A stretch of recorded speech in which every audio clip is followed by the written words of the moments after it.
Before we get into the video, I just want to say that my speech may not be coming across correctly throughout this video because right now my glands are pretty much quite painful, and because of that, as I'm speaking, I seem to be creating quite a little bit of a liquid inside, if you know what I mean. So yeah, if I sound a bit strange or I'm hard to understand, I do apologize, but there's nothing that I can do about it. Now here's the thing. Previously I made a video regarding Naeem and Nyla, okay? And now we've got another update from Destiny again, all right?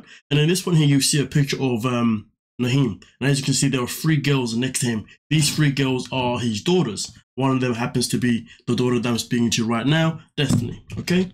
Now, with that being said, let's get down to the other information that we've had given to us this time round. And as you can see, she starts off by saying proof that he has 3 daughters, don't want my sisters in it, but this is all I can give you because, again, this is my life and there are other people that are dealing with this too. It's not just entertainment. I seen a YouTube video. I don't know if the math will help you understand when he cheated. I was 9 years old when my mom kicked him out. I'm turning 26 this year. Also, I haven't seen him in 3 years. This picture had to be before my parents split. So bear in mind, she was 9 years of age. Okay, when her mom decided to kick him out. Why? Because he had cheated on her mother with Nyla. Now here's the thing, if she's now turning 26 this year, then that means if you're looking at it in terms of the amount of years apart from this, I believe this is what, 17 years, but she's still 25 right now, so we're looking about 15 to 7, no, about 16 to 17 years, okay, since the split. Which therefore does actually come in line with the video I made previously regarding whether or not Nyla and Naeem were actually married. Now, since making that video, I then got an email confirming that yes, they did actually get married and they actually did live in New Jersey for a certain amount of time as well. But hey, with that being said though, let's move on to the next information stuff in particular. Now, in this one here, we continue. And as you can see here, Naeem is my dad. I'm one of his girls in this picture. We all have the same pictures, we all have the same 2 parents. She kicks him out because he cheated and she found out because Nyla texted him saying she was pregnant. I'm glad my mom left him. All right, cool. Now, with that being said, this is when I then shared the information that that had been sent to me previously via email by an anonymous person, and that is fair enough, regarding the confirmation of them being married. And this is obviously what I was sent, saying, hello, I recently came across your videos on YouTube. Nyla is my aunt and Naeem is my uncle. They lived in East Orange, New Jersey for many years. They came from a very religious Muslim community in East Orange. These last few years, they've drifted away from the community, and now I happen to find them on this TV show. No one has heard from them. They completely shut everyone out of the community, including family and friends. But just to answer your question, Nyla and Naeem are married.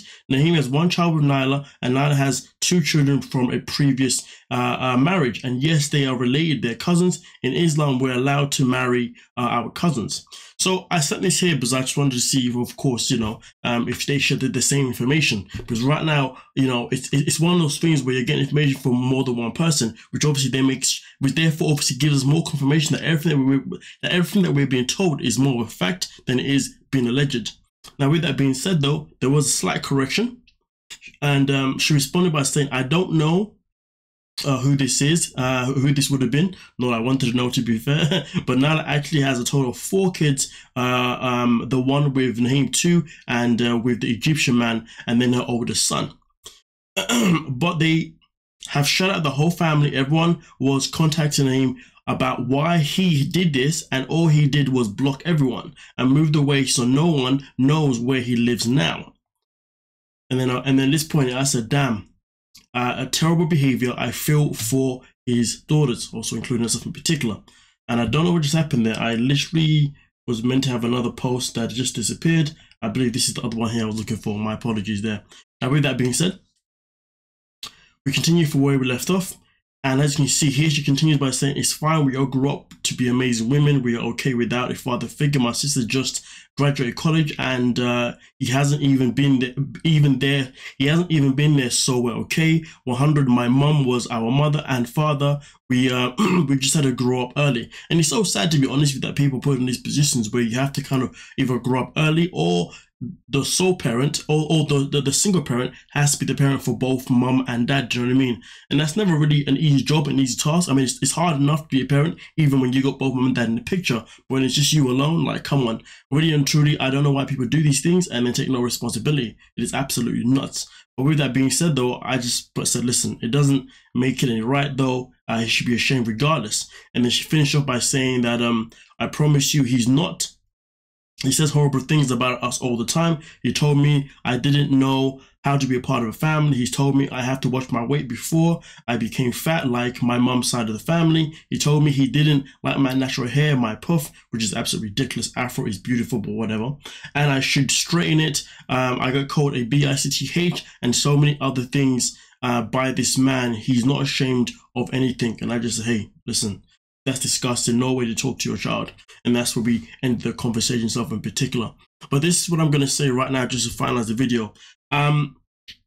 It is quite freaking stupid that we live in this world now where people think that it's okay to have children and then to disappear when they find somebody else. I mean, listen, there are so many different things that happen in this world of how people have kids and then end up not being there. But in this conversation, I'm going to talk about solely the point of view of when people have kids, but then they find somebody else, and then not only do they neglect the person that they had children with, but they also neglect those children as well, because they feel like now they're with a new person, they should now be building a new life with that person and forget about anything that's happened in the past, which is absolutely ridiculous. You know what I mean?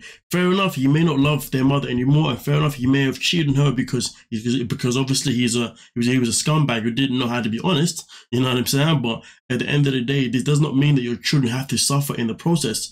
Really and truly, he should have still stuck around for his kids. He still should have been the father that they needed him to be, not just to be this guy who pretty much became, who went from being a father to a sperm donor in a nutshell. And then also on top of that, even when he was around, to hear that he wasn't exactly saying the best of things, the nicer things towards his own daughters is actually quite savage and quite disgusting and very, very unnecessary. You know what I mean? So to be honest with you, it's one of those things where I still don't believe that him walking away from the family completely was a good thing. He should have definitely still stuck around. But at the same time, like, given the fact that he did, you know, speak to his own child in ways that are disgusting, you know, in ways that are irresponsible, in ways that are degrading, downgrading, it's just unacceptable. Do you see what I'm saying? Now, but here's the thing though, we fast forward to where we are now, and where we are now is now witnessing this man on a TV show with his woman, and now they're out here trying to find another wife and bloody da.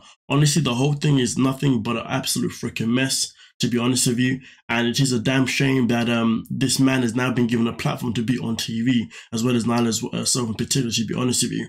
But I am glad though that we are getting information, that we are getting tea, that we are getting information to expose who he really is, how he's always been, and also expose Nyla as well for also being a home wrecker, because really and truly, she should have never been a home wrecker in the first place. It's one thing to be a home wrecker, but to be a home wrecker of your own freaking cousin, that's crazy. Whether it's first cousins or not, that is crazy. You know what I'm saying? Like, come on. But nonetheless, though, let me know your thoughts, your opinions down below in the comment section. And oh yeah, that's it. That reminds me. Also, on top of that, so obviously, I believe from the marriage certificate information that I did find, when I found it, it said that these two parents have been married around since 2012, I believe, or 2014, from what I remember. So therefore, if he left when she was 9 and she's now nearly 26, that pretty much does add the timeline in order to say yes, that them two obviously got married at a time after he left the family, not when he was still part of the family. So at least that's also confirmed as well. But with that being said, though, don't forget to like, subscribe, and of course, peace.